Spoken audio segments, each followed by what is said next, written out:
this is the bread and butter of our channel. We do warships replay analysis. So, what do we got here? Interesting, you went for damage control mod 1. Why did you do that? Testing it. You're testing it, okay. So, what does that give you? That gives you... The same duration as Conqueror, 23 seconds. 23 seconds, yep, of DCP time. So if you're being farmed a lot, that can help, okay. You've got DCP mod 1, you've got aiming systems, damage control 2, concealment, and main battery, okay. Usual consumables. Do you have a special captain, or is it just a regular? This is a trained captain. It is Charles. Okay. Yeah, Charles. So you get the boosted adrenaline rush. You've got gun feeder into boosted grease the gears, adrenaline rush, secondary range into close quarters, emergency repair, and fire prevention. So this is basically a very, very brawly build setup. You have your secondaries expanded out, farther range. Your secondaries aren't designed to actually do damage. What they're designed to do is extend your range so that when you're up against a ship that's within the secondary range, close quarters combat activates and you get 10% better reload on your main battery. Yes, and this is how I know something's in my secondary range, because my ASW on Bourgogne is 11 kilometers. My secondaries are 11 kilometers. Okay, so if you detect a sub, it's on the surface, your secondaries go off, you can switch to ASW.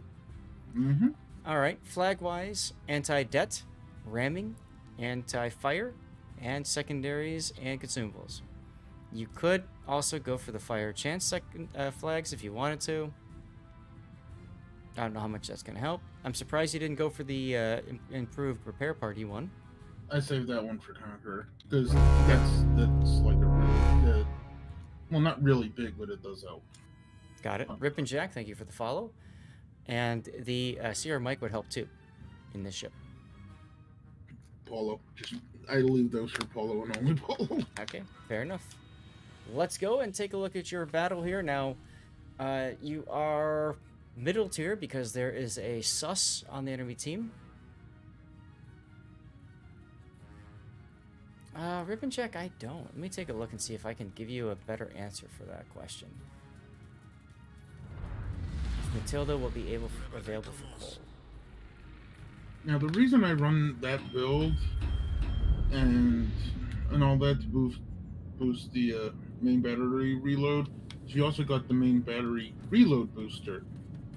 With the Adrenaline Rush kicked in and you pop the reload booster, I've had as low as a 5-second reload on Bourgogne. Okay. And it is just nutty. Alright, I have an answer for you.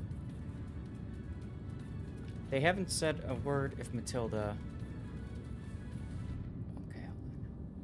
Okay, the information is not NDA, what has been shared, okay? So I can tell you directly. Maltida Kelly will likely be available later for Cole. However, they're not 100% sure that that's the case. It's in a non-NDA post, so I can share that with you. Wargaming will look to give Maltida Kelly an opportunity later, but they're not 100% sure how they're going to do it. So take that as you please. Yeah, there's a lot of uncertainty there, Pockington. My guess is they're going to bring Maltida Kelly back because why would you not? Why would you not have an opportunity for people to pay more money? Just think about that for a second, guys. I'm pretty damn sure Matilda will be available again. Well, speaking of paying more money, you know those distant voyages containers they have as part of... Yeah. They could sell those in bundles, and I think people would buy them because they have the older, like, previous early access camos in them. I got a few. I got the Iron Cross for Percival and GK. I think those look fantastic. They do. They're very sexy, those German battleship camos. Who Jam says if it's already in the game, you might as well sell it for coal or doubloons. Right. The amount, who knows? As Grunty says, yes, it is a 19-point captain, so many people don't have 19-point captains or above for the Commonwealth line of ships. Okay, St. Vincent. Now, I don't like the HE here, but okay, he's turning back in, so okay. I would switch to AP in case he turns out. Oh yeah, they'll probably offer a 10-point version of her. Sure. For 1,000 doubloons or whatever the coal cost is for the other ones. Sure. She could be like a seasoned commander for that nation, not the unique commander. See, here's where AP might have been good. You recognized it, you fired. So all of your shells, only one turret fired there. And he's just about underneath the island there, so...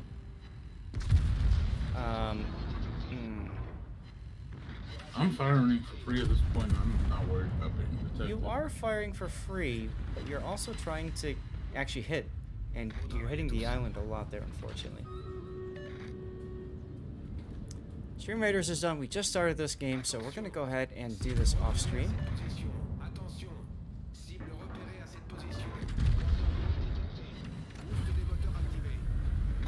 Now, I like to play Bourgogne as a cruiser. So you spam HE. On the broadsides, you use AP. And you try to get on those sides. Right now, you're looking at a Sofia Rosia. I would actually be looking at that Tulsa on the minimap. I'd have an eye on that Tulsa. I was keeping an eye on the minimap for when it got lit again. Something going dark first by the time I turned my turrets. Because that's gonna be your prey. If the Sofia Rosia just keeps on backing up, that's great because you can get on his side and just blap him. That's exactly how I play it, just like the Petro, yeah. I remember also, the first... Yes? Also, too, I realized that the Tashkent was in the cab, and that meant there's no DD outside, and I could just do as I will. If you will. Yep, it's too bad you fired because look at the Tulsa. Oh, man. That would have been so awesome right there.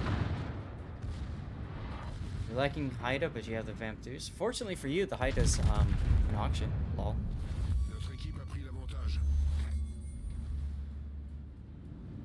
Alright, well, now you can go and run up alongside the Rosia and just kill him. That's what the speed boost is for.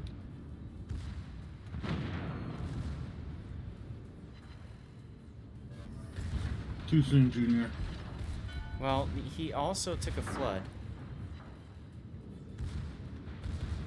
Alright, so this is the point of a joust. You don't zoom in. You keep your guns pointed towards your side. And that gives you the opportunity to turn in with your ship and dodge his salvo while you can nail with yours. You're not doing that. You're keeping straight. I would have been turning. I would not zoom in here.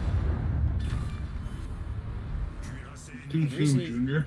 The reason you don't zoom in is because it makes it more difficult for your guns to depress low enough, generally speaking, to get those Citadel hits. And by Tulsa. Ouch. Poor Tulsa. Haida's good, but she's not worth what the auction will cost. Everything is worth what people will pay for it. I don't think you can get her anymore. And, you know, she's pretty ridiculous at tier 7. Can you pause this for just a moment? Paused? What's up? This, and I want everyone to understand this. This is why you do not lemming train to one side if you spawn in the middle. Because the one side's going to get crushed 9 times out of 10, like we just saw.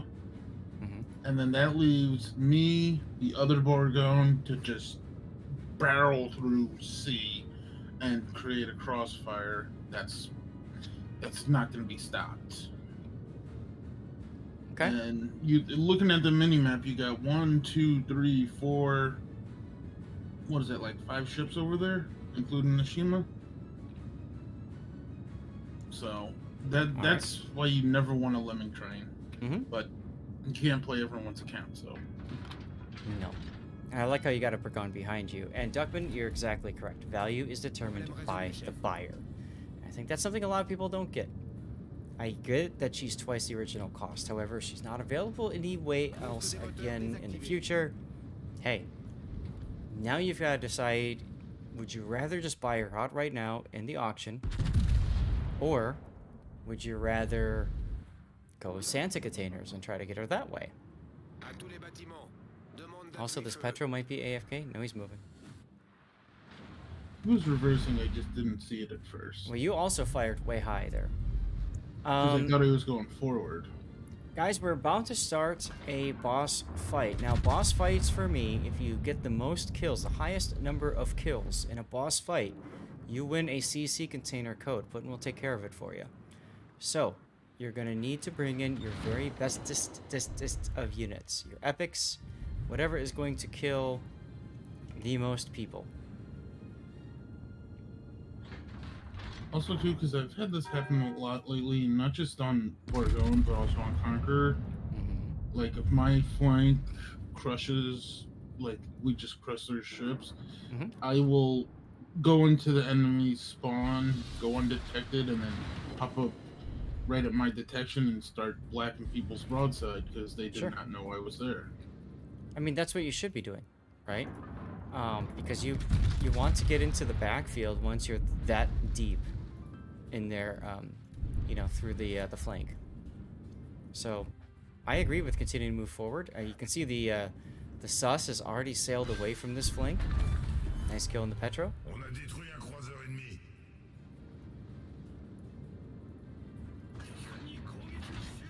Unfortunately, our A flank did collapse.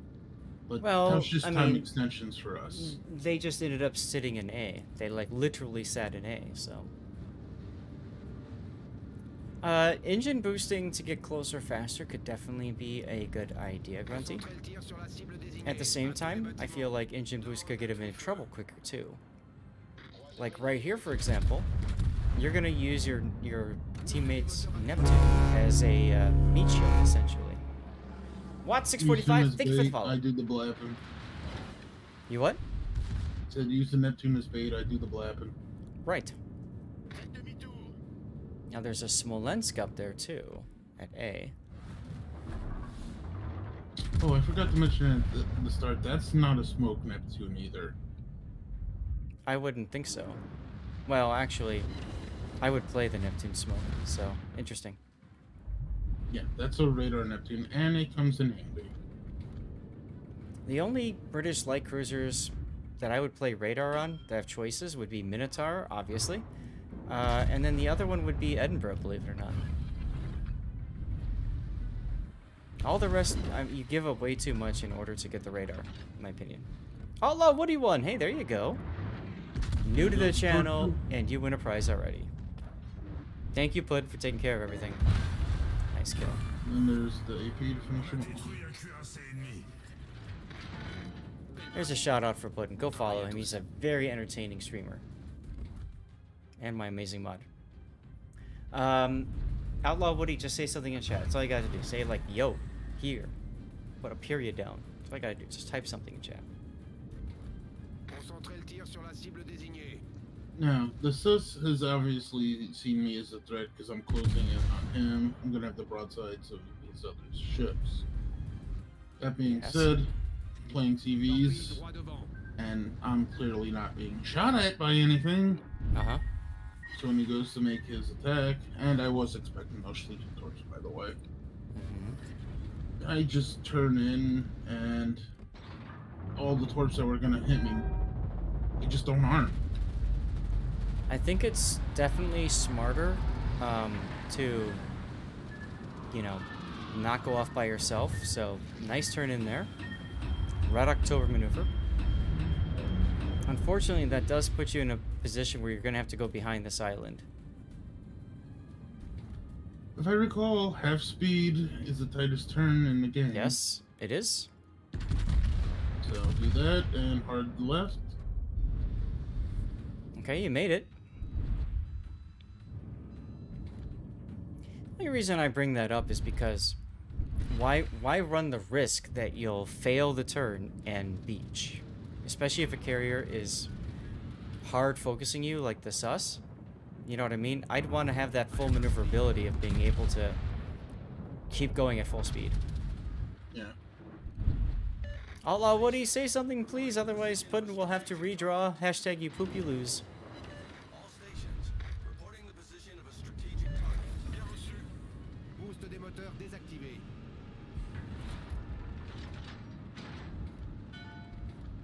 Definitely shoot the Bourgogne. Shoot the Bourgogne.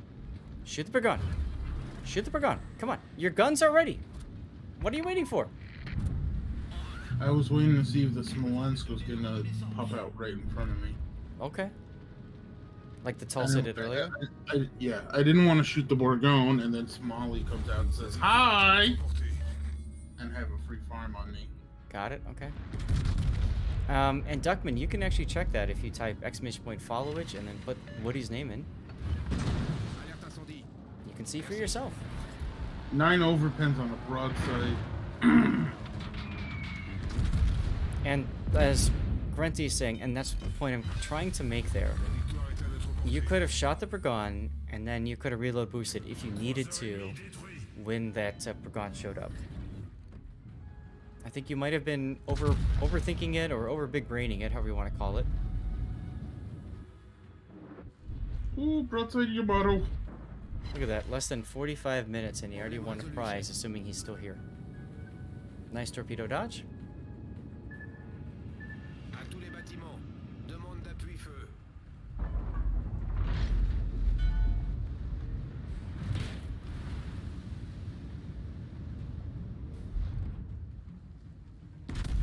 Boost des moteurs activé. Man, this Yamato just loves selling broadside to you, doesn't he? Mm-hmm. And there's a Citadel. Sus, you say, Duckman. Sus. I say cheers.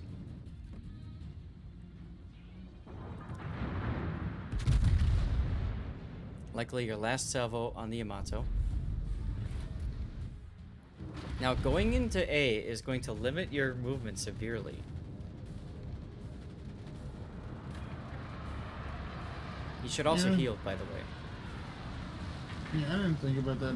I wanted to get in the cap with block the points with the, well, since I was the closest one. I mean, you're just gonna get farmed by the carrier. I do like that the Neptune is near you, so that will at least give you a little bit of anti-air coverage.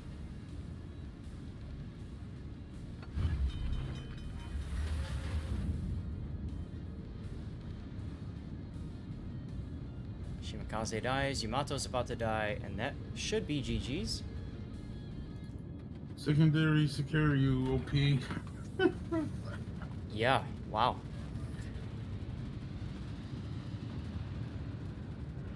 Problème résolu, chef. Alerte incendie. Oh my god, he's still alive. There he goes. And that's game. Alright, so here's the replay render.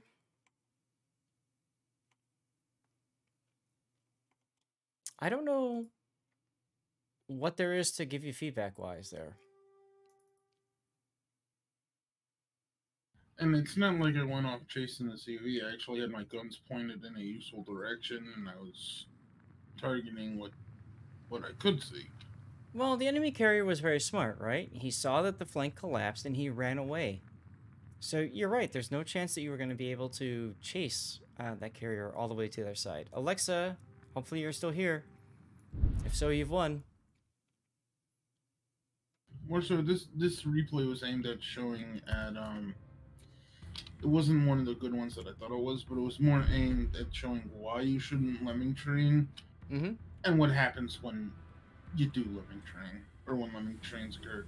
Fortunately, it wasn't my team; it was their team, but still. Sure. Because once you get 1 or 2 battleships in the opposing spawn, that's not good. Because you're going to turn around from what you're looking at and then give broad to that battleship or battleships that are in your spawn. Yep. All right, chat. Bourgogne, should that be released on YouTube?